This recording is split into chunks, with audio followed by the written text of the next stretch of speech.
Donc ce qu'on veut faire, c'est qu'on veut créer une application .NET Web qui permet de gérer des produits. Alors chaque produit est défini donc par son identifiant, la désignation et le prix. L'application doit permettre de faire quoi? C'est quoi ça? C'est les spécifications fonctionnelles, les exigences fonctionnelles.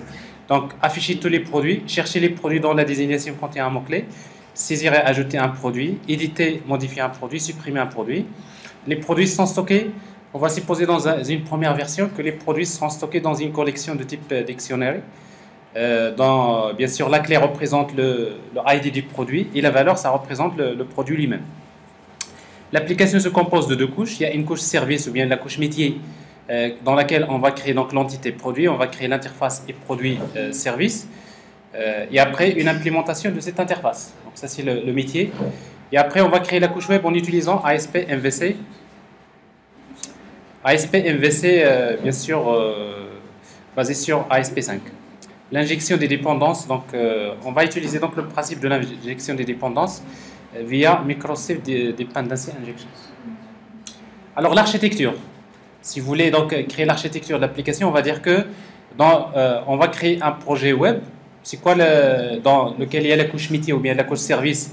Donc on va créer d'abord l'entité produit. Bon, pour nous, un produit est défini par ID, la désignation et le prix. Et après, on va créer l'interface et produit service dans laquelle on va déclarer les spécifications fonctionnelles, ajouter un produit, chercher un produit, éditer, supprimer. Donc ça, c'est le besoin. Et après, on va créer une implémentation de cette interface. Alors, quelle implémentation qu'on va utiliser? Ici, on ne va pas utiliser de base de données relationnelle, mais on va stocker les produits dans une collection mémoire. Et après, donc, la couche web, donc, on va créer un contrôleur qui va gérer donc qui va faire la gestion des produits. Et après, on va créer des vues. Alors, quelles sont les vues qu'on va créer? Donc, on peut créer plusieurs vues.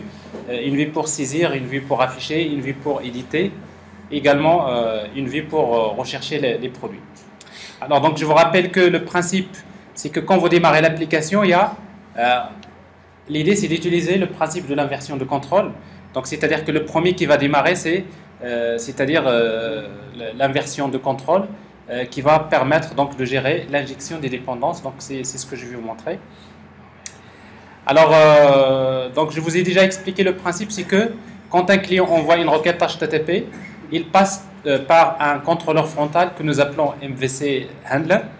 Alors, chaque requête, quand il arrive là, et après c'est MVC Handler qui va se charger de faire appel à l'action qui concerne l'URL qui a été envoyée. Donc le contrôleur va exécuter le traitement, mais pour faire le traitement, on aura besoin de faire appel à la couche métier. Alors si vous remarquez ici, donc, le contrôleur il est lié à l'interface, n'est-ce pas? C'est toujours pour garder la notion du couplage faible. Le contrôleur il récupère les résultats, il va stocker les résultats dans le modèle, et après par la suite, il va retourner le nom de la vue qui va être appelée. Et après bien sûr, donc MVC Handler, il va faire appel à la vue. La vue, il récupère les résultats à partir du modèle. Et après, il va générer un rendu en format HTML qui va être envoyé vers le browser. Donc ça, c'est le fonctionnement de l'application. Alors, les écrans de l'application, c'est-à-dire, je veux créer une application qui ressemble à ça. Donc, une application qui permet de rechercher, parce que j'ai besoin de taper un mot-clé, donc de rechercher des produits. Chercher les produits dont la désignation contient un mot-clé. S'il vous plaît. Alors, je vous demande juste de patienter. Ok. Ce serait bien de... J'aimerais bien profiter de tout le monde. J'ai besoin de discuter avec tout le monde dans cette partie. Donc, vous laissez ça demain. Vous aurez vraiment le temps de faire. En fait, j'ai besoin de toute l'équipe, y compris les gardiens de but. Et les supporters. Donc, on va afficher la liste des produits. Donc, vous voyez ici, donc, on va afficher sous forme d'un tableau. Et là, bien sûr, pour faire le design, on va utiliser Bootstrap. Alors, par défaut, donc, Bootstrap, il est toujours inclus dans un projet ASP.NET. Alors, il y a la validation. C'est quelque chose de très important dans les applications web. Alors, quand vous voulez chercher, vous ne tapez pas de mots-clés. En principe, il devrait nous afficher, ne doit pas être nul, par exemple. C'est-à-dire, il faut saisir un mot-clé. Alors, ce n'est pas du JavaScript, vous allez voir, en fait, parce que pour faire la validation, il y a la validation côté client, c'est du JavaScript, mais surtout le plus important, c'est la validation côté serveur. Alors tous les frameworks offrent un mécanisme qui permet de faire facilement la validation. Alors c'est ça d'ailleurs le rôle des frameworks, parce qu'il faudrait pas réinventer la roue, donc je vais vous montrer comment le faire. Alors quand on va chercher par exemple ici donc le mot-clé avec O, donc il va m'afficher tous les produits dont la désignation contient la lettre O par exemple, c'est juste un exemple. Alors la saisie, donc pour ajouter, vous avez ici un lien qui permet d'ajouter un produit. Alors pour nous donc ajouter un produit, donc la désignation, le prix. Alors la même chose ici à la validation, si vous tentez de faire la saisie, vous allez afficher ici des messages comme quoi le champ désignation il est requis, donc c'est obligatoire de le saisir. Et le prix on va supposer, c'est juste un peu pour vous montrer comment valider les données numériques, on va supposer que le prix il doit être supérieur à 100, il est compris entre 100 et 100 000, 1 million. Alors ici donc vous tapez bien sûr donc tout ça, il faut tout d'abord, c'est-à-dire tant que la validation n'est pas faite, le contrôleur ne fait pas le traitement. Donc toujours on envoie les données vers le contrôleur il va lire les données, il fait la validation et après s'il y a des messages d'erreur on va les afficher. Alors sinon donc on ajoute les données, vous avez l'édition, alors pour éditer donc on va faire appel à l'action edit, on édite le produit. Et après, pour la suppression, quand on va supprimer, on va utiliser un peu de JavaScript parce qu'on a besoin d'afficher une boîte de dialogue pour valider donc la suppression. Quoi d'autre? C'est tout. Voilà. Alors tout ça, on va essayer donc de le faire dans cette démonstration. Alors donc pour créer un projet donc web ASP.NET, on va créer un nouveau projet. Alors le projet donc web, je vais utiliser donc une application ASP.NET que je vais appeler MyCatalog par exemple, le catalogue de produits. C'est un nom quelconque. Alors quand vous créez un projet ASP.NET, donc là il faut juste faire attention parce que vous avez l'ASP 4.5 mais après vous avez l'ASP 5. La logique a changé. C'est presque la même chose mais il y a quelque chose qui a beaucoup changé au niveau du moteur de l'ASP.NET, notamment dans 5. Alors ça suppose que vous avez installé ASP5 dans votre machine bien sûr, parce que par défaut quand vous installez Visual Studio 2005, vous n'avez pas par défaut ASP5, donc il faut qu'il soit installé. Donc ici donc pour créer le projet, on peut commencer par créer un projet empty, mais généralement un projet qui ne contient rien et après c'est à vous de déclarer toutes les dépendances qu'il faut. Mais je préfère quand vous commencez de commencer par un projet qui contient déjà le squelette de l'application. Et après, par la suite, une fois que vous aurez compris tout le squelette de l'application, c'est à ce moment-là que vous allez commencer à travailler avec un projet empty. Et après, vous pouvez vous-même monter facilement la structure des projets. Alors, si vous vous rappelez, donc j'avais dit donc pour créer une application web, il y a deux versions. Il y a MVC côté serveur, il y a MVC côté client. Alors, si vous voulez travailler MVC côté client, vous allez travailler avec une API Web API. Alors ici, donc, vous voyez, donc, pour créer une API Web, c'est là un service REST. Et ça va être utile si vous voulez créer, par exemple, une application mobile. Je sais que vous êtes en train de faire un cours sur développement mobile, n'est-ce pas? Non? À l'année prochaine, d'accord. Moi, je croyais que c'est vous. Bien sûr, c'est en 5e année. Ouais. Alors, quand vous développez une application mobile ou bien une application web d'une manière générale, vous avez besoin d'interagir avec une API REST avec des données en format JSON.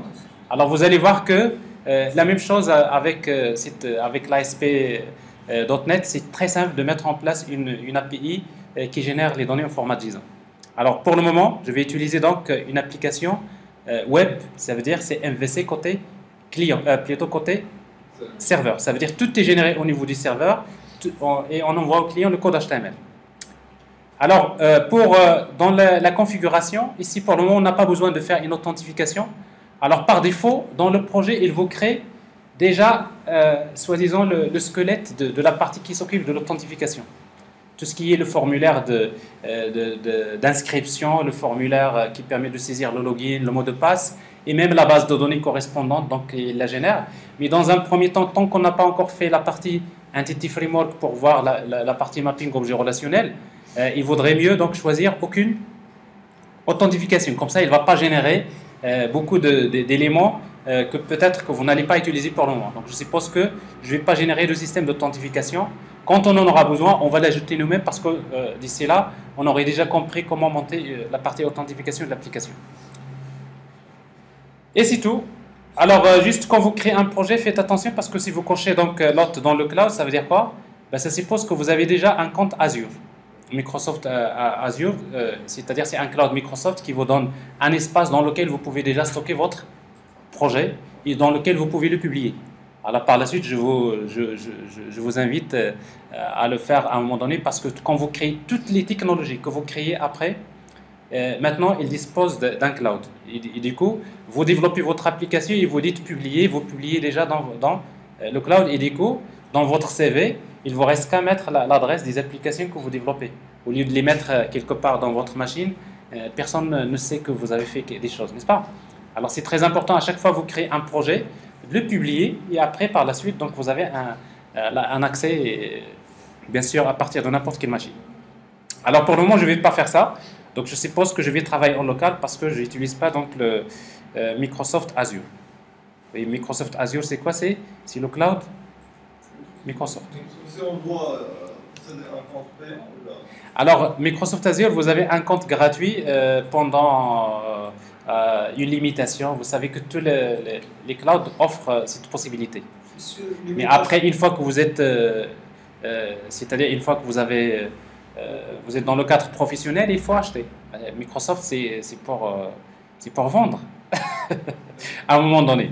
Mais dans un premier temps, c'est vrai que Microsoft a changé la stratégie depuis un certain temps.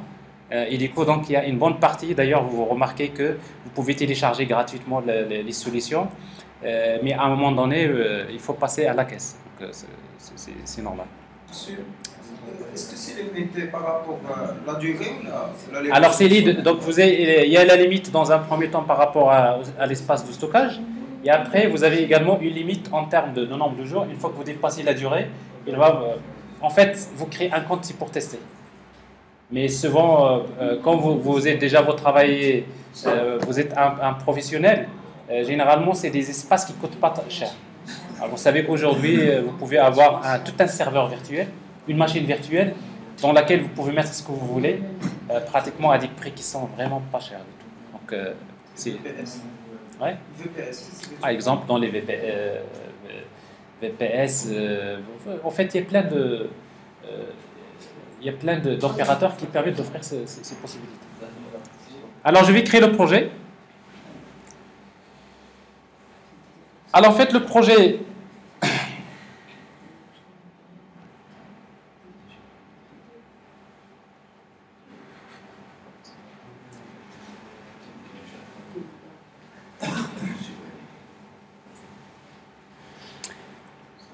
Donc je profite de l'occasion pour vous montrer ça sur la vidéo. Ça, je vous l'ai déjà montré tout à l'heure. En attendant, donc quand un projet est créé, vous avez une structure. En fait, la structure, donc je vous l'ai déjà expliqué, donc il contient un ensemble d'éléments par défaut. Il y a bien sûr, donc ça je vous l'ai déjà expliqué tout à l'heure, mais ce qu'il faut noter, c'est que vous avez un contrôleur qui est créé par défaut. Mais nous, ce qu'on veut, on ne veut pas utiliser ce contrôleur. Je vais vous montrer comment créer votre propre contrôleur, comment créer les vues de l'application.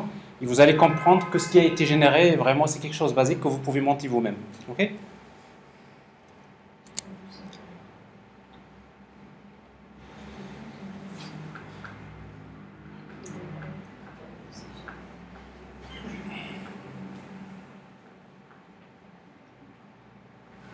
Ça prend plus de temps que d'habitude. Ah.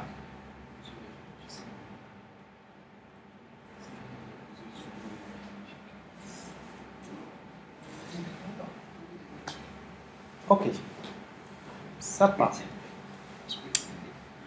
Alors je ferme cette fenêtre welcome. C'est une page HTML d'ailleurs qui est générée par défaut, qui s'appelle project.readme.html.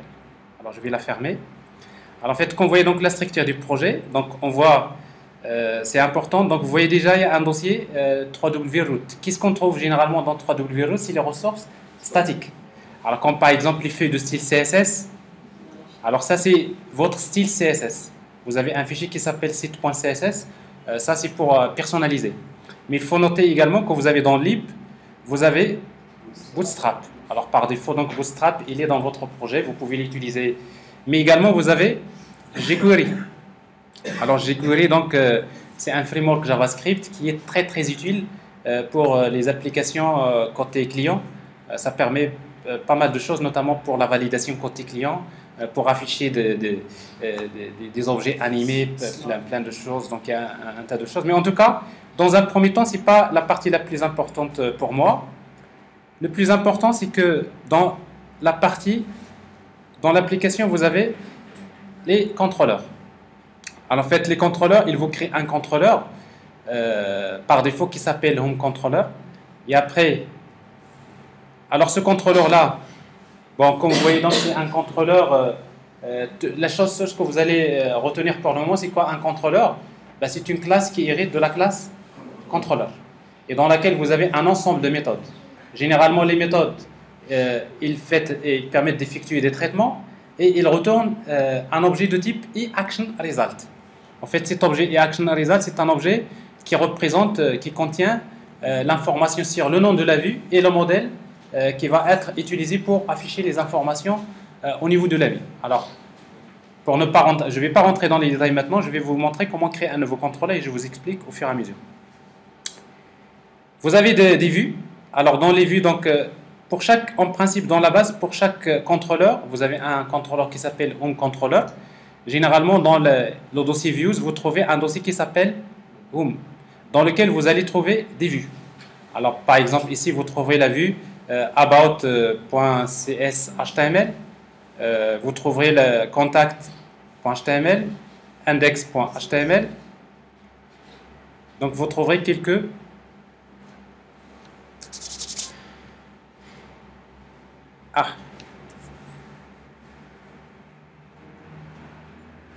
Elle n'est pas très contente la machine aujourd'hui. On va lui donner un peu de temps.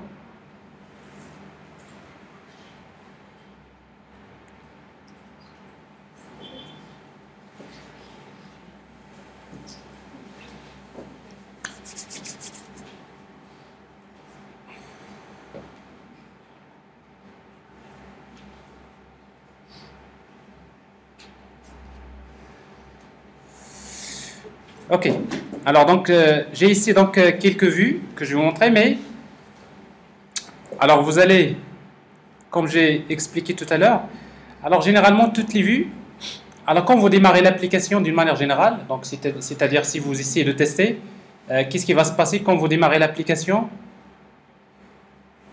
Il y a une classe qui s'exécute qui s'appelle startup.cs, je vous l'ai montré tout à l'heure.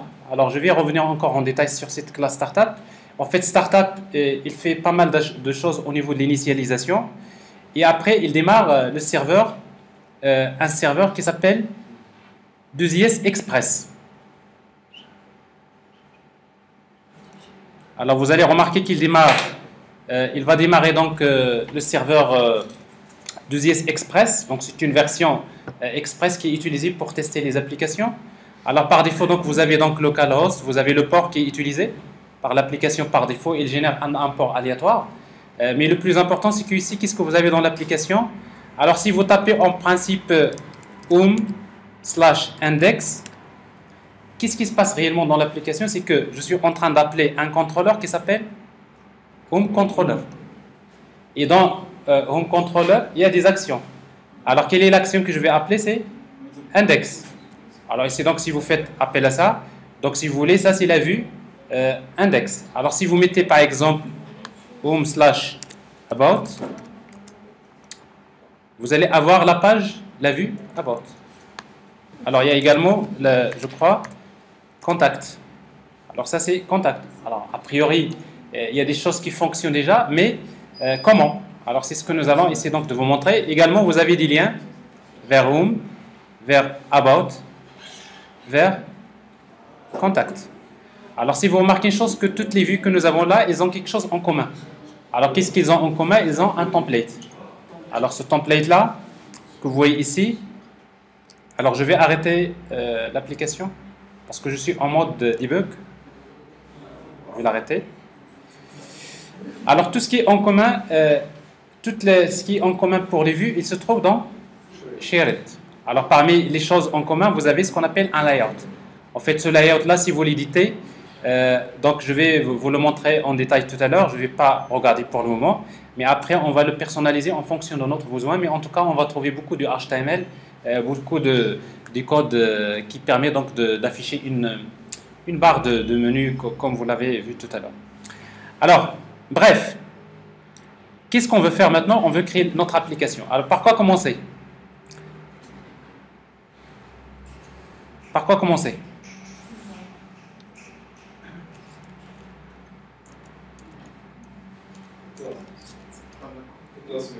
C'est ça, n'est-ce pas? Je veux créer tout d'abord la couche métier ou bien la couche service. Donc je vais créer tout d'abord l'entité produit, je vais créer l'interface et produit service, je vais créer une implémentation et après par la suite je crée le contrôleur et les vues. Et après au fur et à mesure je teste. Alors pour créer donc notre modèle, si vous voulez la couche métier, donc je vais créer dans mon projet, je vais créer un dossier. Alors le dossier, je vais l'appeler service. Alors si vous voulez, vous avez remarqué service, c'est-à-dire métier, n'est-ce pas? Ça c'est la couche métier. Si vous voulez, dans service, je vais créer des classes. Alors quelle est la première classe que je vais créer? C'est la classe produit. Très bien. Alors je vais créer produit comme classe. Et notre produit, il est défini par ses attributs. Alors, int. Alors, produit ID. Alors, comme c'est une propriété, on va utiliser les get et set. Get, set. J'ai besoin de définir la désignation. Désignation. Get, set. J'ai besoin du prix. Alors, je suppose que le prix il est de type DAV. Prix, c'est pareil. Get set. Alors, qu'est-ce que vous venez de créer? Donc, vous venez de créer une entité produit. Alors, après, par la suite, cette entité-là, on va lui ajouter des annotations. Parce que pour faire la validation, il y a des annotations, des labels qu'on va ajouter pour régler les problèmes des annotations. Donc, je vais y revenir. Alors, maintenant, je vais créer l'interface qui permet de gérer les produits. Donc, je crée l'interface, nouveau élément, l'interface. Je vais l'appeler i-produit service. Alors, je vais essayer donc de définir les opérations. C'est quoi le besoin? Maintenant, ici dans l'interface, je définis le besoin fonctionnel. Alors, c'est quoi le besoin? Donc, j'ai besoin d'une méthode. Alors, en principe, l'interface, on va la déclarer publique. Alors, j'aurai besoin d'une méthode qui permet d'ajouter un produit. Alors, pour ajouter un produit, donc on va utiliser donc, produit. Vous pouvez utiliser void. Si vous voulez la méthode, vous pouvez l'appeler save. Et qu'est-ce qu'on va lui donner comme paramètre? Un produit P. N'est-ce pas? Mais généralement, on va supposer nous que le ID produit est généré automatiquement. On va l'auto-générer. Les méthodes save se voient, ils retournent. Au lieu de déclarer void, vous utilisez, il retourne le produit qui a été ajouté. Pourquoi? Parce que généralement, quand vous ajoutez une information, automatiquement, vous avez besoin d'afficher un récapitulatif sur l'information que vous avez, qui vient d'être ajoutée. Alors, ça veut dire qu'ici, donc, on va retourner le produit. J'aurai besoin d'une opération qui permet de retourner tous les produits. Alors, d'une manière générale, on va utiliser des listes, mais dans C#, notamment quand vous travaillez avec les collections, on préfère utiliser une collection qui s'appelle enumerable. Alors, la collection enumerable, c'est une collection de type liste. C'est une collection générique. On va utiliser produit. Alors, ici, donc, la méthode, on va l'appeler par exemple find all. Alors, ça veut dire que pour moi, la méthode find all, c'est une méthode qui permet de retourner tous les produits. Okay? Vous pouvez bien utiliser list. Ça existe aussi dans C#. Ça marche aussi. Mais vous devrez savoir que list elle-même, elle implémente cette interface. Donc, il vaudrait mieux utiliser un objet de type enumerable. Alors, on aura besoin d'une méthode qui permet de chercher les produits par mots-clés.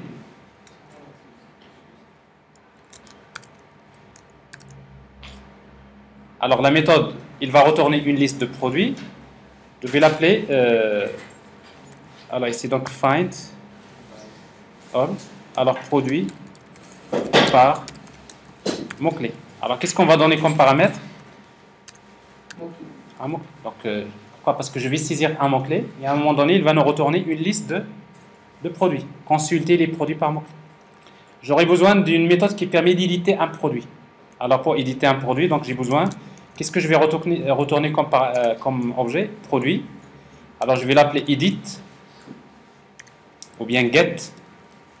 Ce genre de méthode, vous l'appelez get1. Get1, c'est-à-dire je vais retourner un seul produit. Alors, get produit ou get1. Alors, ici, qu'est-ce qu'on va donner comme paramètre? Le ID. On aura besoin de update. Alors, je peux utiliser ici void pour update. Alors, qu'est-ce qu'on va lui donner comme paramètre? Un produit P. Je vais mettre à jour le produit. Et on aura besoin de delete. Alors, void delete. Et pour supprimer un produit, on aura besoin de donner le ID du produit. Alors, typiquement, c'est une interface que vous allez... C'est une interface, c'est un copier-coller des fonctionnalités. C'est que chaque entité de votre application, vous allez faire une interface comme ça et vous allez faire une implémentation. Alors, pour ne pas créer une interface pour chaque entité, à un moment donné, vous allez penser à créer ce qu'on appelle une interface générique. C'est-à-dire la même interface, je peux l'utiliser pour les produits que pour les autres entités. Mais ça, pour le moment, c'est pas ça l'objectif. Vous avez une question concernant l'interface? Alors, j'attendrai bien sûr vos questions à chaque fois qu'il s'agit d'une partie. Alors maintenant, une fois que je crée l'interface, je vais créer l'implémentation. Alors, pour créer l'implémentation, ça va être une classe. Alors, la classe, on va l'appeler produit, service, implémentation. Alors, l'implémentation, c'est une classe qui va implémenter l'interface produit, service. Et après, on va redéfinir les méthodes. Alors, on va demander d'implémenter l'interface. Et là, vous voyez donc qu'on implémente toutes les méthodes que nous avons déclarées dans l'interface.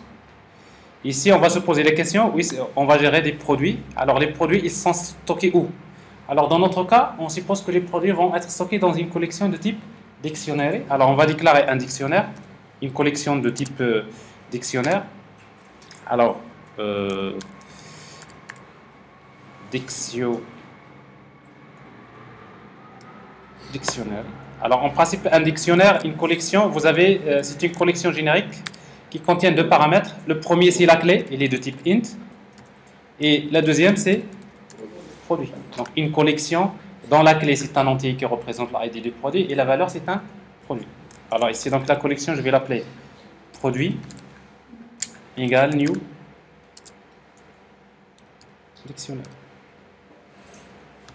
OK.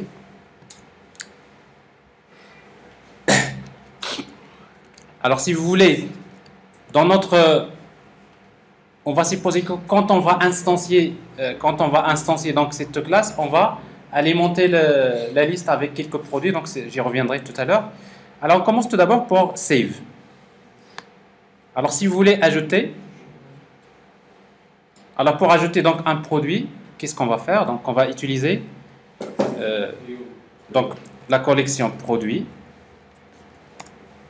Alors, c'est une collection de type map, donc on va mettre entre crochets. La clé, c'est quoi?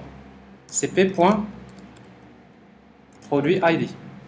À quoi est égale la valeur? C'est cp. Donc, je vais accéder à la collection.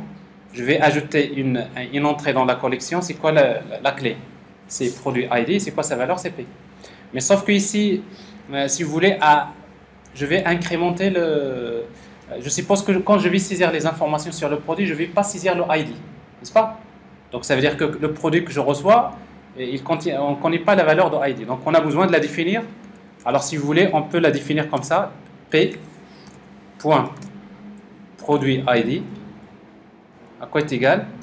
Si vous voulez l'auto-incrémenter, on va bricoler quelque chose parce qu'après, normalement, cette partie-là, ça va se faire au niveau de la base de données. Alors ici, qu'est-ce qu'on va faire? C'est produit point count. Alors vous savez, produit count, c'est-à-dire c'est le nombre de produits qui existent dans la collection, auquel je vais ajouter un, tout simplement. Bon, ça c'est une solution très simple. Donc à chaque fois que j'ajoute un produit, et une fois le produit ajouté, je vais le retourner. Return P. Alors ça c'est le code qui me permet d'ajouter le produit. Ensuite, j'ai besoin de supprimer. Alors si vous voulez dans l'ordre. Find all. Donc je vais retourner tous les produits. Return produit. Alors si vous voulez, vous mettez point values. Alors si vous mettez les valeurs, ça veut dire qu'il va retourner les valeurs. Alors par défaut, il va retourner un objet de type enumerable. Donc il va retourner la liste des produits. Alors quoi d'autre? Donc get one. Alors si vous voulez retourner un produit, donc on va utiliser, normalement on peut faire ça, return produit point produit de quoi? De ID. Enfin, normalement je cherche un produit sachant son identifiant, mais on peut bien le faire autrement. On va déclarer un produit P. Et après, on va utiliser produit point try get value. Et on va spécifier, on va chercher la valeur. C'est quoi la valeur? C'est ID, n'est-ce pas?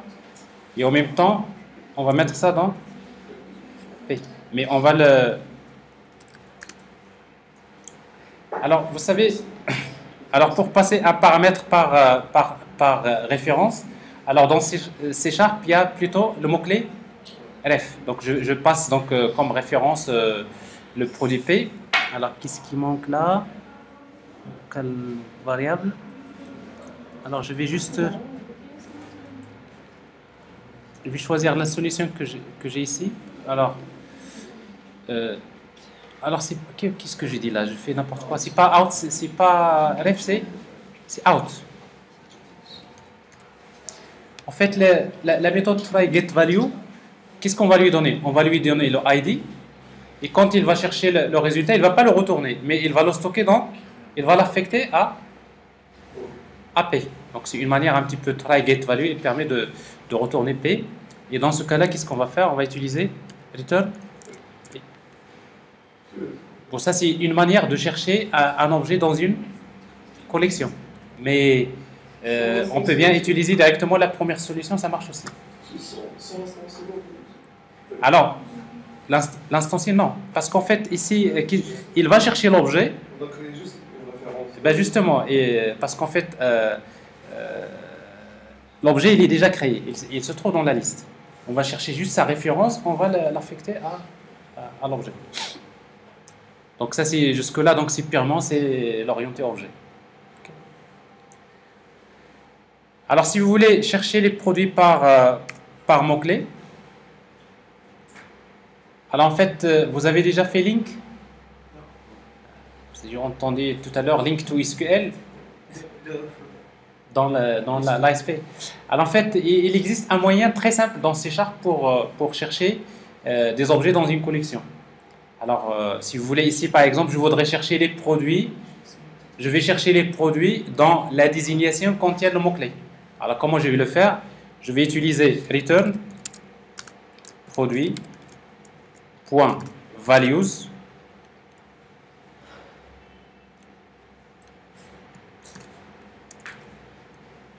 et vous ajoutez where. Alors, where, c'est une condition. Alors, dans une collection, vous mettez where. Mais quand vous mettez where, il faut lui transmettre ce qu'on appelle une expression lambda. Alors, je ne sais pas si quand vous avez fait Java, vous avez parlé de Java 8, les expressions lambda. Alors ici, donc, le principe, c'est quoi? C'est de transmettre comme paramètre une expression de ce type-là. Alors, je vais where chaque produit P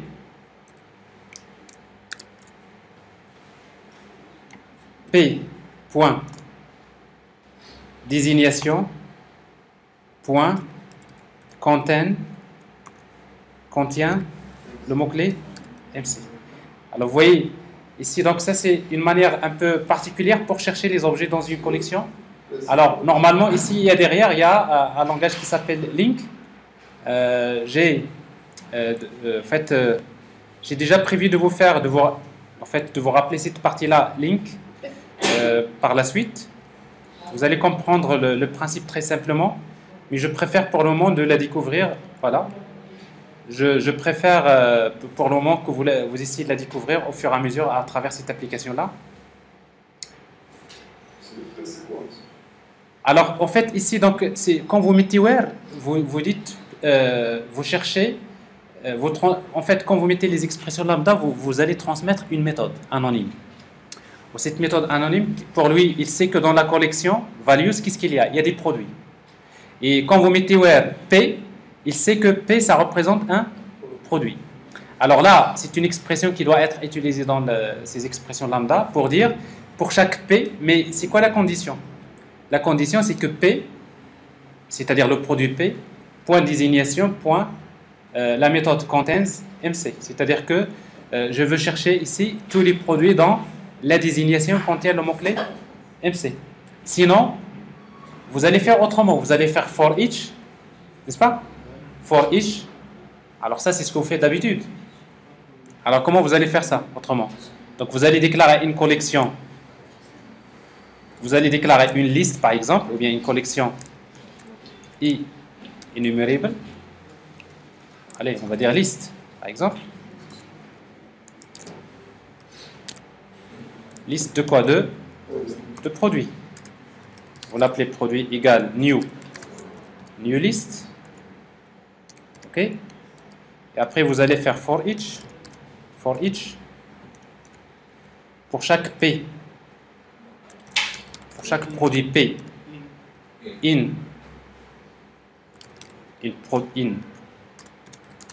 prod.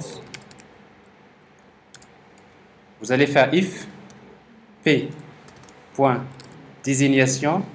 Point contains. Si la désignation contient MC, qu'est-ce qu'on va faire? On va l'ajouter à la liste. Pros.add. Alors souvent, vous commencez à chercher ça c'est du classique, c'est ce qu'on fait. Mais vous... Comment? On cherche le produit qui existe dans le prod. Là, oui, non, c'est pas on cherche dans la collection produit. Ici, pardon, hein, c'est produit, vous avez raison. Vous avez tout à fait raison. Donc ici, je ne cherche pas ici, je vais chercher dans... Tout à fait. Vous avez raison.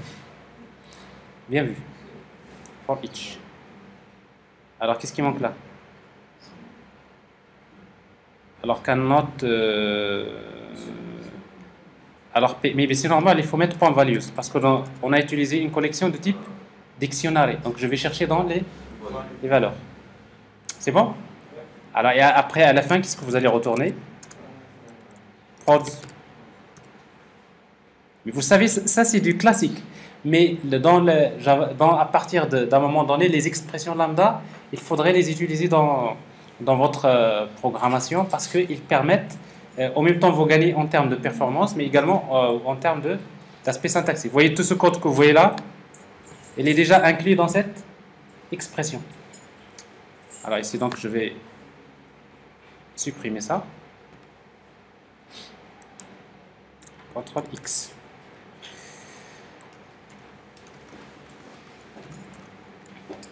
Alors, qu'est-ce qu'il me reste encore? Il me reste update. Bon, update, qu'est-ce qu'on va faire? On va juste faire appel à produit 2. On va encore accéder à p.produit ID égal à quoi? Égal à p. Il me reste encore get one, delete.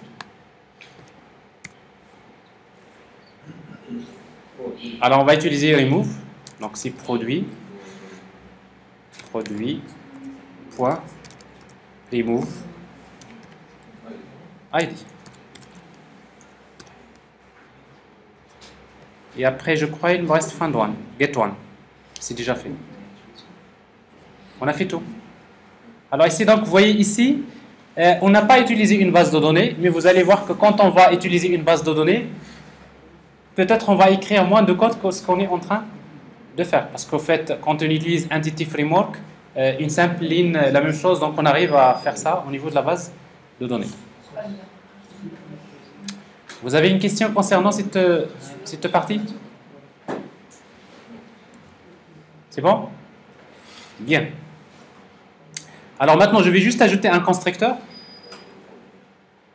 Je vais ajouter un constructeur à ça. Alors pourquoi le constructeur? Je vais supposer qu'au démarrage de l'application, je vais charger par des produits. Je vais appeler la méthode save. Je vais créer des produits. Alors pour créer des produits, donc new produit. Alors pour créer un produit, donc vous pouvez bien utiliser entre parenthèses et après vous ajoutez.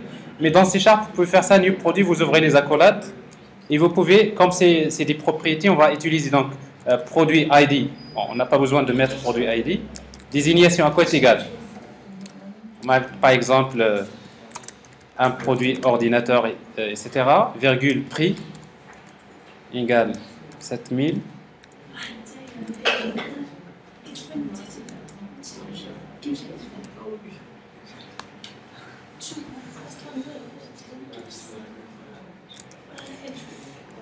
Save, save. Je vais ajouter des produits, donc ordinateur, le prix,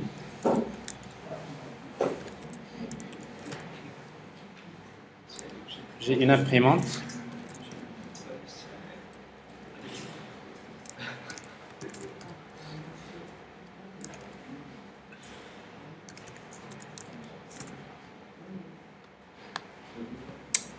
ça va? Pas de questions là-dessus? Très bien. Alors maintenant, je voudrais que, c'est pas à moi d'instancier cette classe. À quel moment je vais l'instancier? Ben, je ne vais pas utiliser new. Donc ça veut dire que je vais utiliser le principe de l'injection des dépendances. Alors si vous voulez, pour pouvoir au démarrage instancier cette classe, alors qu'est-ce que je vais faire? Je vais le faire dans le fichier startup.cs. Alors dans startup.cs, vous allez remarquer, j'en ai parlé tout à l'heure, startup.cs, il contient une méthode qui s'appelle configure services, c'est-à-dire c'est configurer des services. Alors en principe, vous trouverez que déjà il y a un service qui a été ajouté à l'application, c'est add. Tout le monde te get comme ça, donc bah, au lieu qu'ils regardent là, ils sont en train de regarder là. Hein? Bah, apparemment, tu proposes un chapitre qui est plus intéressant. Bon, alors si vous vous rappelez, donc j'avais parlé de quelque chose d'important, c'est qu'au démarrage de l'application, je reviens.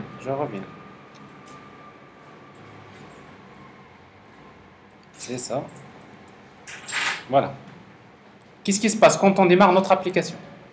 Alors quand on démarre l'application, la première des choses que, si vous remarquez la classe startup ici, il contient une méthode,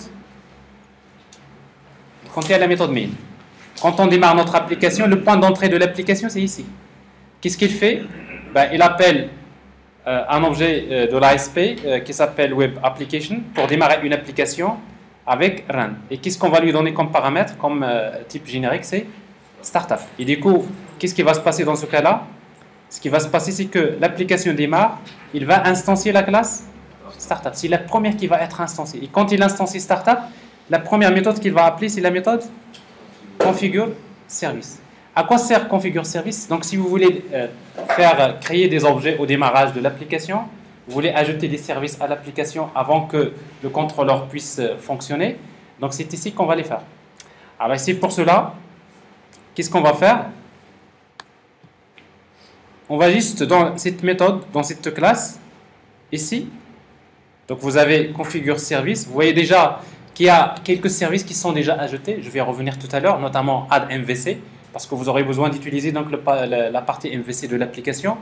C'est comme ça qu'on l'ajoute. Alors moi, ce qui m'intéresse ici, c'est d'utiliser. Vous voyez donc cet objet-là, e-collection et service collection, c'est pour ajouter notre service.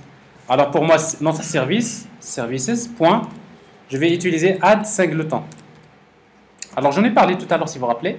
Donc je vais demander, je vais utiliser un singleton. Ça veut dire que la classe service implémentation, je voudrais qu'il soit instancié une seule fois. Alors c'est une classe générique, on va lui donner, c'est une méthode générique, on va lui donner deux paramètres. Le premier c'est l'interface. Comment s'appelle l'interface? C'est iProduit service, virgule. Alors il faut l'importer. Le package, le namespace. Et l'implémentation. Quelle est l'implémentation que je vais utiliser? C'est produit service implémentation. Et après, ne faites rien par la suite. Alors, qu'est-ce que vous voyez ici? Alors ici donc add singleton. Ici donc j'ajoute un singleton. Alors un singleton, ça peut être utile dans des applications, mais ça peut être un problème quand vous avez plusieurs utilisateurs qui se connectent à l'application. Quand on utilise un seul singleton, ça peut être parfois un facteur négatif au niveau des performances. Alors c'est la raison pour laquelle, au lieu d'utiliser singleton, on pourra utiliser transient. Alors le fait d'utiliser add transient, ça veut dire que je lui demande, à chaque fois que je te demande de me donner un objet qui implémente l'interface produit, tu vas me créer une nouvelle instance. Et après, à chaque fois qu'il va créer une instance, il va se charger lui-même de détruire les instances précédentes s'ils ne sont pas utilisés. Donc il gère bien sûr donc, cet aspect-là, Microsoft Dependency Injection. Alors ici donc on va utiliser add singleton pour le moment dans notre cas, et après à un moment donné on va voir quand est-ce qu'on sera amené à le changer, parce qu'ici donc nous avons une seule collection, une seule instance qui va être utilisée par tout le monde parce qu'on n'a pas de base de données, donc on va supposer qu'il y a une seule instance. Ça va? Alors donc j'ai créé en quelque sorte, qu'est-ce que je viens de faire? Donc je vous ai montré comment créer la couche service. Donc on vient de déclarer donc notre service dans les services du conteneur Microsoft Dependency Injection, et après maintenant on va l'utiliser dans notre contrôleur.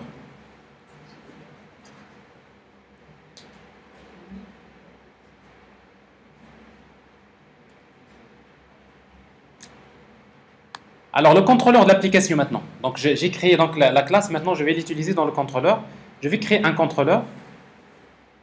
Donc c'est-à-dire maintenant j'arrive à la partie MVC. Alors pour être aligné avec ce que je vous ai proposé dans l'architecture, c'est ça, l'architecture de l'application. L'application. C'est pas ici.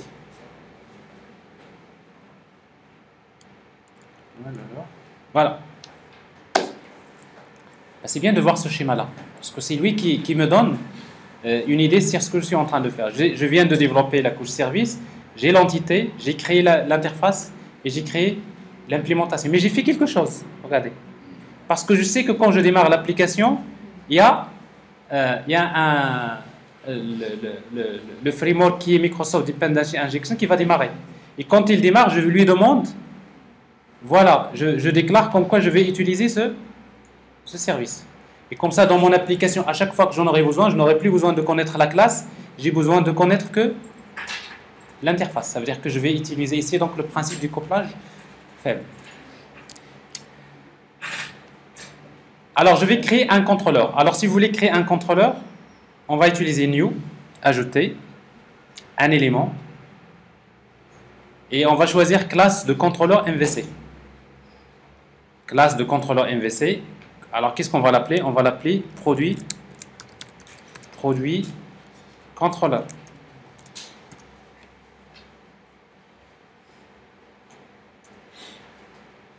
Alors, j'ai créé donc produit contrôleur et vous allez remarquer donc notre produit contrôleur, qu'est-ce qu'il contient? Bon, c'est une classe qui hérite de la classe controller. Alors, pour le moment, vous avez une seule action qui s'appelle index. C'est l'action par défaut, donc je peux la changer, je peux l'appeler comme je veux. Alors, cette action index, une fois qu'il est appelé, on va retourner un objet de type view. Ça veut dire que automatiquement, quand vous mettez view, c'est comme si vous mettez return view index. Ça veut dire quoi? Ça veut dire que automatiquement, il va chercher une vue qui s'appelle index.cs.html. Si vous voyez que la vue ne s'appelle pas forcément index, vous voulez l'appeler produit, vous mettez return produit. Donc automatiquement, quand je tape /index, il va chercher une vue qui s'appelle produit.html. Donc le fait d'utiliser view sans paramètre, ça signifie que par défaut, le nom de la vue que je cherche, il porte le même nom que l'action. C'est juste par défaut. Alors si vous voulez, moi je vais mettre, au lieu de index, la vue, je vais l'appeler produit. Donc ça veut dire que j'ai besoin de créer une vue qui s'appelle produit.cs.html. Oui. Alors la méthode, la même chose, vous pouvez l'appeler comme vous voulez. Alors ici donc vous pouvez l'appeler par exemple produit, vous pouvez l'appeler get produit, vous pouvez l'appeler comme vous voulez. Ça c'est une affaire que vous allez, c'est-à-dire c'est quelque chose que vous pouvez changer. Pour chaque interface qu'on a, on doit créer un service. Pour chaque interface? Pour chaque interface. Pour chaque entité? Par exemple, un échangeur vrai produit. Alors, maintenant, vous allez comprendre une chose, c'est que maintenant, je suis en train de vous montrer ce qu'on appelle un pattern. Ça veut dire quoi? Vous comprenez, vous voulez gérer les produits, il faut créer l'entité produit, l'interface et produit, l'implémentation. Tout dépend, est-ce que vous utilisez une base de données. Et après, vous créez un contrôleur pour gérer les produits. D'accord? Et après, quand vous aurez terminé, vous passez aux catégories, vous allez faire la même chose. Mais vous voyez que quand vous êtes en train de répéter la même chose, vous allez dire, et vous allez trouver qu'avec, par exemple, Visual Studio, ben vous lui dites, je vais créer un contrôleur qui permet de gérer les produits, il vous crée déjà tout ça. Mais dans un premier temps, je ne vais pas le faire, parce que si vous générez tout, ça n'a pas de sens. Mais je vous montre juste la logique à suivre pour créer une application d'une manière générale. Ça va ta tête? Un peu mieux? C'est sûr? Demain? Ça va. Ah, ça va. Ce que j'ai entendu demain. C'est-à-dire ça ira mieux demain. Alors, donc, si vous voulez, regardez bien. Donc, je crée ce contrôleur. Je vais ajouter. Alors, pour le moment, donc, je vais mettre index tout d'abord. Alors, si vous voulez que ça marche, il va falloir créer la vue. Alors, comment s'appelle la vue? C'est produit.cshtml. Où est-ce qu'on va la créer? Alors, maintenant, nous avons créé un contrôleur qui s'appelle produit. Alors, dans Views, j'ai besoin de créer un dossier d'abord, pour ce contrôleur. Ajouter dossier. Alors que je vais l'appeler produit. Alors vous voyez, dans l'ASP.NET, on est sur le principe plutôt convention que configuration. Soit que vous respectez les conventions, une démarche, et après vous n'aurez pas de configuration à faire. Si vous voulez appeler vos dossiers comme vous voulez, ben, il va falloir rentrer dans la configuration pour dire pour telle vue, voilà où se trouve le dossier et tout ça, n'est-ce pas? Alors si vous voulez, donc dans la majorité des cas, on règle beaucoup de problèmes uniquement avec les conventions. Donc ici, donc, pour chaque contrôleur, vous lui créez un dossier dans lequel vous mettez ces vues. Produit. Alors maintenant, dans le dossier produit, je vais créer une vue. Ajouter un élément de vue et un élément. Et vous allez trouver ici donc page de vue MVC. Alors, vous voyez par défaut, il lui donne le nom index.cs HTML. Alors, en fait, moi je vais l'appeler produit.cs HTML. Alors, vous remarquez qu'une vue, pour le moment, ne contient rien. Alors, il y a des choses qu'on aura besoin de déclarer. Alors, tout ça, je le supprime pour le moment, ça, on n'a pas besoin. Alors, dans une vue, bien sûr, MVC, ASP.NET MVC, ben, on peut écrire des codes C# en utilisant ce qu'on appelle les expressions, ça s'appelle resolve comme ça. Alors, c'est quoi les expressions resource? C'est en fait c'est tout ce qui est compris entre ces caractères. Accolade, accolade. Alors là, vous pouvez écrire le code C#, c'est-à-dire tout ce que vous savez si vous voulez faire des boucles, vous voulez faire des tests. En principe, le code c'est pas, je vais pas dire Java. Tout ce qui est le code C#, si vous voulez l'exécuter directement dans la vue, vous pouvez le faire. Alors, ça peut être utile parfois. Par exemple, dans notre cas, on aura besoin de définir le titre de la vue. Alors, pour définir le titre de la vue, on utilise une collection qui s'appelle ViewData. Alors, ViewData, en fait, il y a un attribut qui s'appelle title. Et vous définissez le titre de la vue. Alors, on va l'appeler par exemple liste des produits. Alors, tout à l'heure, je vais vous montrer comment ce texte liste de produits va s'afficher comme titre de la page. Alors, maintenant, ce que je vais faire, je vais juste afficher un message H1.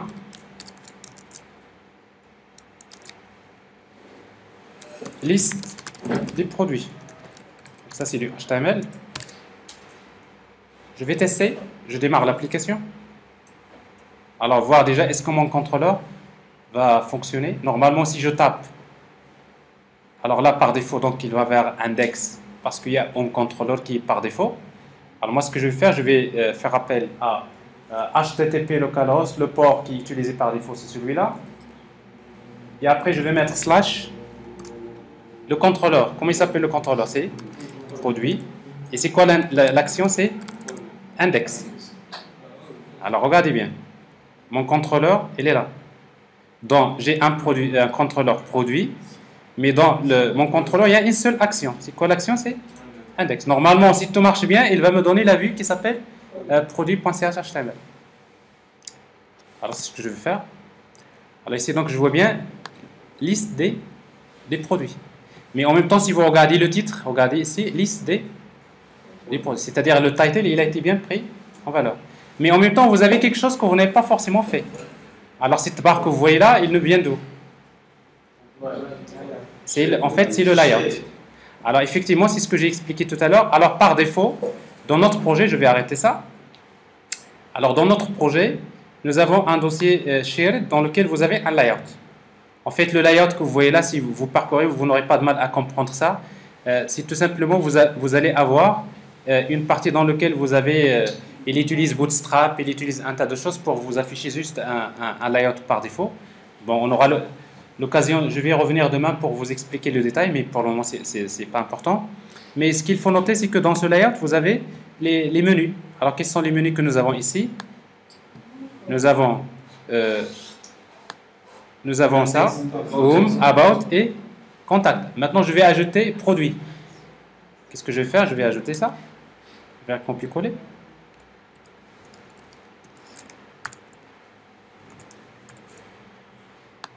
Alors, je vais ajouter donc un ILI, c'est un list item. Ça, c'est du HTML. Alors, pour faire des liens, on utilise A. En fait, il y a des attributs ASP controller. C'est-à-dire que quand je clique sur le lien, je vais faire appel à un contrôleur qui s'appelle produit. Et dans le contrôleur, quelle est l'action qui m'intéresse?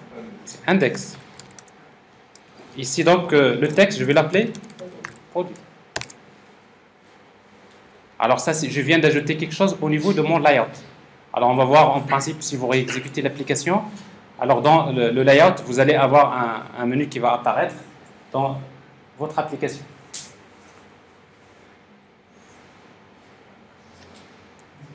Vous la laissez tranquille. Alors, vous voyez donc qu'il y a ici les produits. Alors, si je clique sur produit, en principe, j'ai quelque chose qui marche, n'est-ce pas?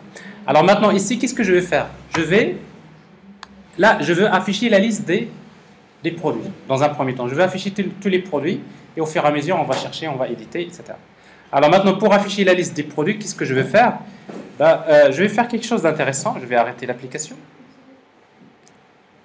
Alors, tout d'abord, mon contrôleur, il a besoin de quoi? Alors, je reviens à mon architecture. Le contrôleur a besoin de la couche service, n'est-ce pas? Ça veut dire que je vais dépendre je n'ai pas besoin d'être lié à la classe. Je vais être lié uniquement à l'interface. Alors, qu'est-ce que je vais faire? Je vais dire tout simplement mon contrôleur. Je vais déclarer une variable publique. L'interface s'appelle iProduit contrôleur et produit service, n'est-ce pas? Alors, et produit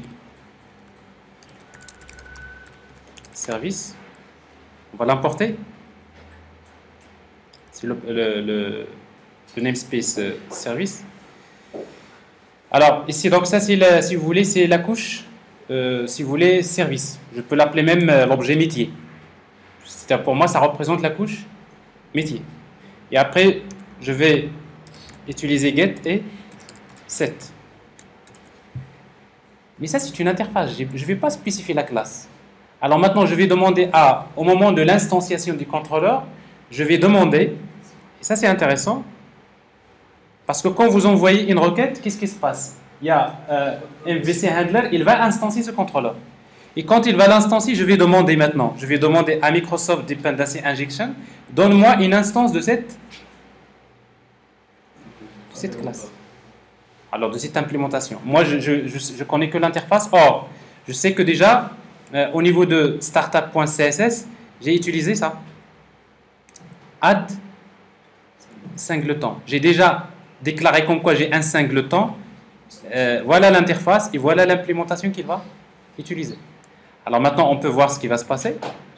Alors, pour faire maintenant cette injection, alors maintenant, on va utiliser les annotations. Vous allez voir que dans les applications d'une manière générale, que ce soit J2E ou .NET, vous allez commencer à utiliser des annotations. En fait, il y a une annotation. Alors, pour utiliser les annotations dans le C#, vous utilisez les crochets. Alors, on va utiliser une annotation qui s'appelle from services. C'est très bien comme ça. Ça veut dire quoi? Ça veut dire que je suis en train de demander, alors cette annotation-là, je demande à l'ASP, cherche-moi un objet qui implémente cette interface dans les services. Et tu vas l'injecter. C'est pas dossier service. Alors, from services, vous savez que dans l'architecture, j'ai ça, n'est-ce pas? Quand je démarre l'application, qu'est-ce qui démarre? Il y a le conteneur de l'inversion de contrôle qui démarre. En fait, ce conteneur-là, c'est lui qui fait l'inversion de contrôle. Il possède une connexion qui s'appelle services, les services. Alors, si j'utilise la notation from services, c'est comme si je suis en train de demander à Microsoft Dependency Injection, donne-moi un objet, un service qui implémente cette interface. Alors, forcément, il va chercher dans les services qui sont déclarés. Or, nous, on a utilisé singleton. Ça veut dire qu'il va créer une seule instance. Alors, vous voyez donc, pour affecter, pour faire l'injection, est-ce que vous vous rappelez le matin? On a fait l'injection de plusieurs manières. On a fait l'injection par instantiation statique. J'aurais pu faire directement ici, égal new. Et là, j'ignore carrément. Quand j'utilise new, ça veut dire j'ignore carrément. J'ignore ça. J'ignore le principe de l'inversion de contrôle. Parce que c'est moi qui va créer mes instances. Mais je vous ai expliqué le matin que le fait d'instancier vos classes vous-même, c'est un grand problème. Parce que vous aurez une application qui va être ouverte à la modification. Et en même temps, vous allez avoir un problème des performances parfois. Pourquoi? Parce que vous créez plusieurs instances sans pouvoir suivre le cycle de vie de ces instances. Donc, ce n'est pas forcément une bonne chose. Donc, je vous ai montré comment faire l'injection des dépendances statiques, dynamiques. Mais maintenant, ce que vous êtes en train de découvrir, c'est qu'on peut faire l'injection en passant par les annotations. Alors, pour les gens qui vont utiliser, par exemple, Spring par la suite, alors il y a des annotations qui s'appellent AutoWired. Alors, quand vous voyez AutoWired, ça veut dire, toi, injecte-moi un objet, cherche-moi un objet qui implémente cette interface et tu vas l'injecter. Alors, c'est donc l'annotation from service, il règle le problème de l'injection. Alors, si vous enlevez ça, cette annotation, l'objet métier va rester nul parce qu'il n'est pas instancié. Mais si vous mettez cette annotation, c'est qu'à chaque fois que le contrôleur va être instancié, il va injecter donc cette... Sinon, alors si vous voulez pas utiliser donc si vous voulez pas utiliser l'annotation, vous allez créer le constructeur. Vous pouvez faire l'injection par constructeur. Comment? Vous utilisez un constructeur pour le contrôleur. Mais votre constructeur, il va falloir lui donner un objet de quel type? De type I, produit, service. Vous l'appelez métier. Ici, qu'est-ce que vous allez faire? 10.métier égale métier. Et ça marche. Vous n'avez plus besoin d'utiliser l'annotation from service. Parce qu'il va comprendre que quand il va instancier, il a besoin d'injecter l'objet qui implémente cette interface. Donc je vous ai montré le matin comment le faire. Mais là, ici, ce n'est plus à vous de le faire, mais c'est le framework qui va l'injecter. Alors, dans la majorité des cas, alors parfois on va utiliser l'injection via constructeur, mais parfois on peut faire l'injection en utilisant la notation. Alors forcément, si vous allez préférer la notation, vous allez mettre ici quelque chose from service. Alors je vous recommande d'utiliser ces annotations. Pourquoi? Parce qu'il n'y a pas que cette annotation, vous allez utiliser une centaine d'annotations qui permettent de rendre le développement relativement encore beaucoup plus simple, mais tout de même il va falloir comprendre le principe. Alors je vous dis bien, si vous n'avez pas fait ce cours de ce matin, le couplage faible, le couplage fort, l'injection des dépendances, à un moment donné vous allez vous arrêter là, vous allez passer beaucoup de temps à chercher à comprendre ce qui se passe. Même si ça devient plus simple, mais derrière quand même il y a le concept qui est important. Ça va? Vous me suivez? Alors s'il vous plaît, de temps en temps, vous me donnez des signes parce que je vois que de temps en temps que vous faites un shutdown. Alors donc j'ai le from service, donc ça marche ici. Alors maintenant, qu'est-ce que je vais faire? Du moment que j'ai le service, maintenant, avant de revenir à la vue, je vais récupérer la liste des produits. Alors pour récupérer la liste des produits, et je sais que j'ai une liste de type enumerable, produit, prods, égale à quoi? J'appelle la couche métier, find all. Je sais que la méthode find all permet de retourner tous les produits. Alors dès que j'appelle index, je vais vers la couche métier, je vais chercher tous les produits. Alors maintenant, quand je reviens vers la vue, j'ai deux manières de faire. Il faudrait que la liste, je dois la stocker dans le modèle. Il existe deux moyens. Soit que j'utilise view data. Je vous l'ai montré tout à l'heure. Je vais dans view data, je vais ajouter une entrée que je vais appeler produit, par exemple. Et c'est quoi la valeur? Égale. Automatiquement, quand je vais vers la vue, à partir de view data, je peux récupérer la liste des produits. Donc ça c'est. Alors view data, en fait, il travaille comme ça. Je peux également utiliser une collection qui s'appelle viewbag. Alors viewbag, il travaille de quelle manière? Au lieu d'utiliser ça, je vais utiliser un attribut point produit égale prod. Alors c'est la même chose, sauf que ici c'est quoi? C'est une collection de type map, mais ici une collection de type bag. Ça veut dire que je vais ajouter un attribut qui s'appelle produit dans lequel je vais mettre produit. Vous pouvez mettre ce que vous voulez, c'est point. Alors ce produit que vous voyez là, c'est exactement ce que vous mettez là.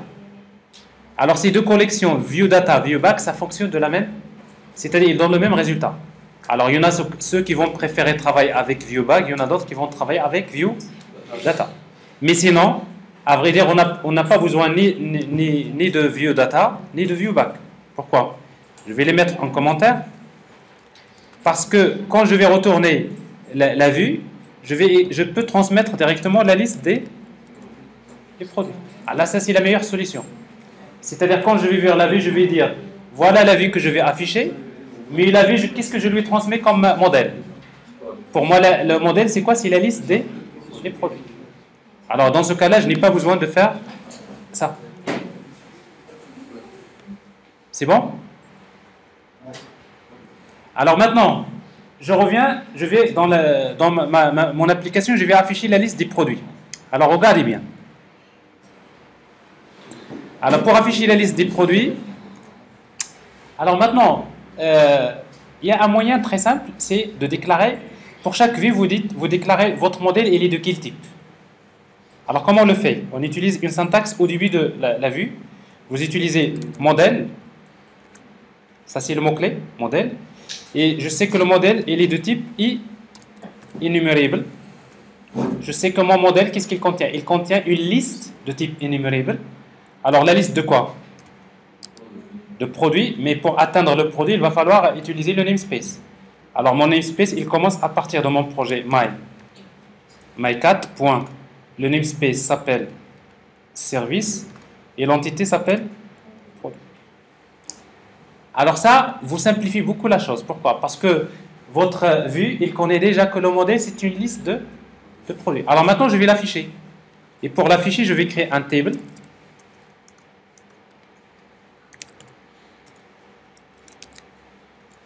Alors dans un table, en principe, vous utilisez Thead, les bonnes habitudes, Thead et Tbody.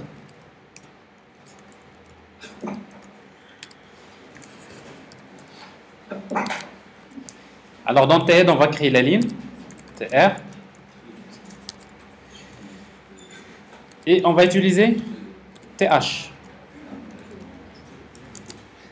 Alors ici donc dans TH, vous avez deux moyens. Soit vous dites, ouais, je connais déjà les noms des colonnes ID. Je vais faire copier-coller. Désignation, prix. Désignation. J'ai le prix.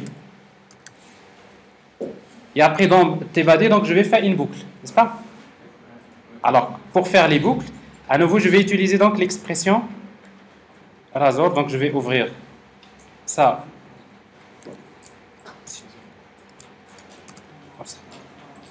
Alors, je vais utiliser for each. For each. Pour chaque var P, pour chaque produit, in modèle. Automatiquement, il sait qu'il s'agit d'une collection de type énumérable. J'ouvre la collade, ici. Vous voyez donc for each, pour chaque produit dans le modèle. Il est où le modèle? Le modèle, il sait que il va chercher. Alors, en principe, généralement, dans l'organisation, vous avez un objet modèle qui contient ce que vous voulez. Il contient des listes, il contient pas mal de choses. Donc, un objet qui regroupe tout. C'est la meilleure solution. Sinon, il va falloir utiliser, ici, vous pouvez utiliser in viewBag.produit. Alors, vous savez ce que c'est viewBag? Tout à l'heure, j'ai dit que dans le contrôleur, je peux bien stocker dans viewBag ou bien viewData, je peux stocker ce que je veux. Et après, quand je vais parcourir, donc je vais utiliser donc viewBag ou bien viewData, et je récupère ce que je veux et je vais le parcourir. Mais si je n'ai pas utilisé viewData et viewBag, donc, mais par contre, j'ai transmis directement la liste comme modèle. Vous avez compris? Presque. Alors, vous voyez, donc ça, c'est quelque chose de plus simple. Alors, maintenant, qu'est-ce qu'on va faire? Ici, on va générer une ligne TR. Vous remarquez déjà que dans l'ASP, c'est beaucoup plus simple. Par exemple, si vous travaillez avec PHP, à chaque fois que vous terminez le code PHP, il faut fermer la balise. Mais là, vous n'avez pas besoin. Pourquoi? Parce que ça, c'est ce que nous appelons les expressions Razor. Elles sont faites pour faciliter encore le travail. Tout ce qui est compris entre ces directives. Alors, on connaît très bien tout ce qui est le code C#, mais également tout ce qui n'est pas code C#. Donc, pour lui, donc, il va l'envoyer au client. Alors, qu'est-ce qu'on va mettre ici? On va utiliser TD. Non? J'ai raté quelque chose? Oui. Alors, TD. Alors, dans TD, je vais afficher quoi? Maintenant, les informations sur le produit. Alors, si vous voulez afficher les produits, vous pouvez mettre p.id, mais comment on va le faire? On va utiliser donc l'expression HTML.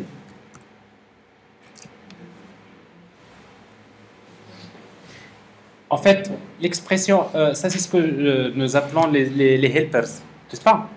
Alors, dans les helpers HTML, il y a un élément qui s'appelle... Alors, je commence à perdre un peu le... quoi?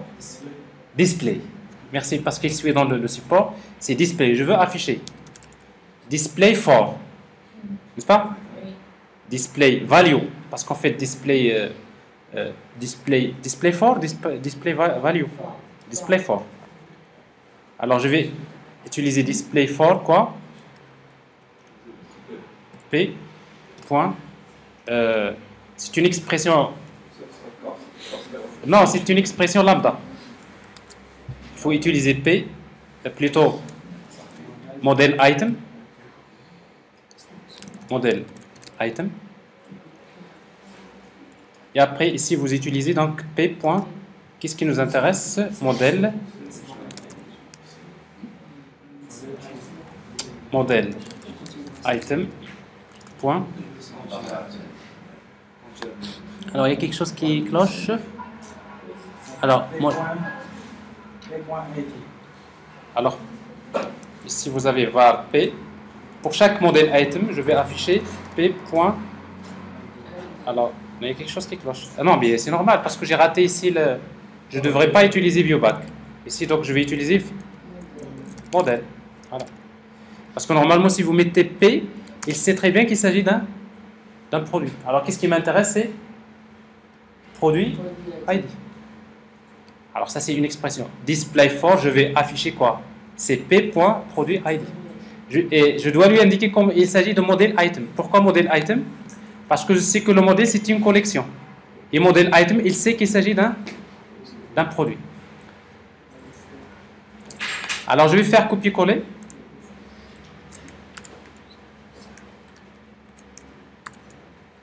Alors ici, donc, je vais afficher désignation. Et là, je vais afficher le prix. Vous remarquez l'intelligence, il est très forte là-dessus. C'est-à-dire même dans la vue, vous récupérez votre modèle, les attributs sans aucun problème. Alors, on va tester pour voir si on a quelque chose. Et après, on va appliquer un style CSS Bootstrap. Et on a refait déjà la première partie. Et vous voulez cette première partie-là, donc ça peut représenter déjà un bon début. Alors, j'appelle la liste des produits. Alors, ça marche. Je vois déjà la liste des produits qui est affichée là. On n'a pas de style CSS. Alors, je vais juste ajouter classe. Alors, je n'ai même pas besoin d'intégrer Bootstrap parce qu'il est déjà fait dans le template. Je vais utiliser ici class table. Il est là, table. Alors, si vous voulez que ce soit une ligne en blanc, une ligne en gris, vous utilisez table stripped.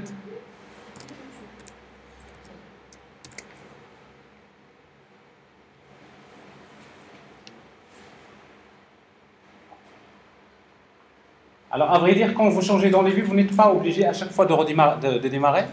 Vous le laissez démarrer, vous modifiez la vue, vous utilisez actualiser. Alors ici, donc, j'ai la liste des produits. Bon, j'ai ici donc la liste des produits qui a été récupérés. Alors maintenant, si vous remarquez ici, je vais quand même changer quelque chose parce que je crois qu'il ne reste pas beaucoup de temps avant de passer à la suite. J'ai ici, j'ai précisé ID. Mais moi, en fait, je ne veux pas préciser ID, mais c'est en fonction des noms des attributs. Alors comment on va le faire? Je vais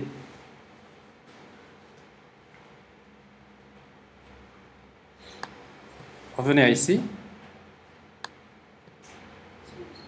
Alors au lieu de ID ici, à nouveau je vais utiliser le helper @html. Alors tout à l'heure on a utilisé display for. Maintenant on va utiliser display name for. Display name for. Ici, qu'est-ce que je vais afficher? À nouveau, je vais afficher display name for pour chaque produit P.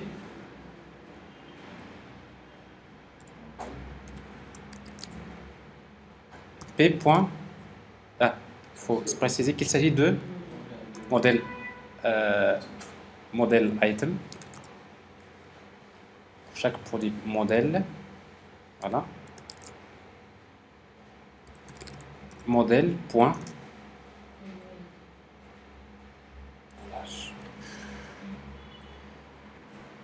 Les documents sont autorisés, n'est-ce pas? Alors là, je commence à faire des confusions. Vous avez quelque chose ici? La vue.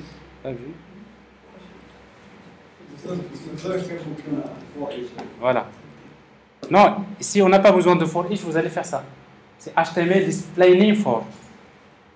Pour chaque modèle.product ID. Donc ça c'est ce que je voulais faire. Donc ici par défaut donc le modèle ça concerne le produit, donc c'est ce qu'on va faire.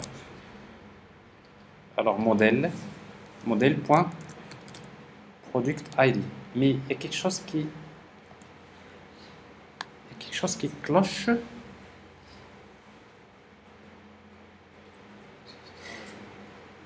Alors, qu'est-ce qui cloche? Alors, rien qui cloche. Donc là, a priori, donc il n'y a pas de problème. HTML, display name for modèle.produit ID. Apparemment, tout marche bien. C'est juste l'intelligence qui n'a pas fonctionné. Alors, display name for Modèle M majuscule.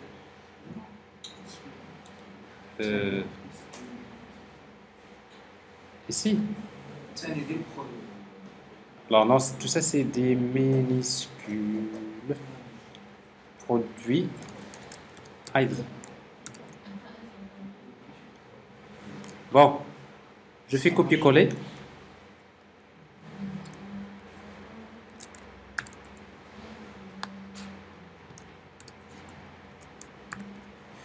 Alors là, je vais utiliser désignation.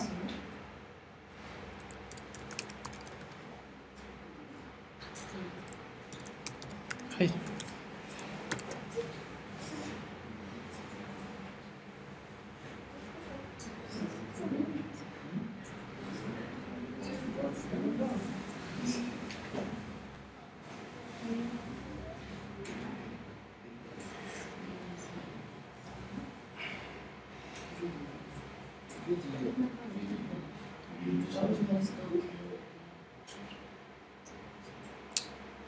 Vous voyez donc ça a marché, donc il a affiché ses product ID, désignation et le prix.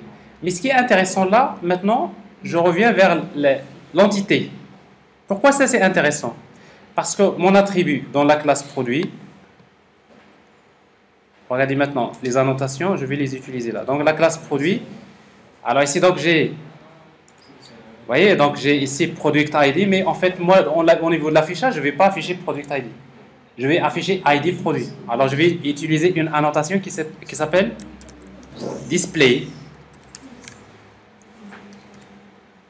Alors display, c'est une annotation que je dois importer. Alors l'importer, il est là.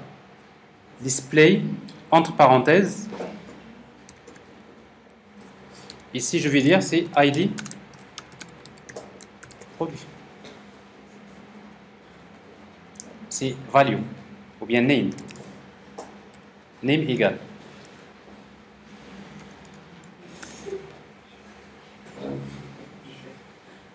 C'est bien ça? Alors j'ai un petit souci. Alors je reprends. Display. Name, c'est majuscule. ID. Produit. Alors ça veut dire quoi? Mon attribut s'appelle produit ID, mais je voudrais que quand j'utilise la vue, c'est plutôt c'est ID produit qui va être affiché. Alors la même chose ici, donc je peux utiliser autre chose. Alors ici donc je vais remarquer que au lieu du nom de l'attribut, donc on va recevoir plutôt le display. Généralement pour chaque attribut vous dites display si vous voulez, mais après on va voir même la validation. Alors c'est ce que je vais vous montrer. Alors ici, donc, vous voyez, donc, il y a ID produit. Donc c'est ça l'intérêt d'utiliser les expressions, les helpers. Display for, parce que je vais afficher pour. Parce qu'on n'aurait pas plutôt compris ça. Display for, ça veut dire affiche-moi pour cet attribut.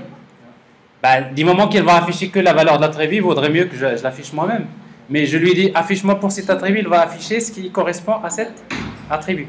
Mais ce qui est important, pourquoi ça c'est important? Parce qu'il y a l'internationalisation. En réalité, si par exemple le client utilise un client en français, on va lui afficher du texte en français. Si c'est de l'anglais, on va lui afficher de l'anglais. Alors maintenant même, display for, on va utiliser un mécanisme qui permet de gérer l'internationalisation. Et tout ça, ça fait partie du framework. Alors ici donc je vois la liste. Je vais voir quelle heure il est parce que je crois qu'il vaudrait mieux qu'on s'arrête à ce niveau-là. Alors je vais arrêter donc cette vidéo à ce niveau-là Et demain matin, donc, je vais continuer à vous faire la démo, je termine, et je vous laisserai vous-même le temps de faire ce travail. Alors, c'est 9 heures. Sur la normalisation.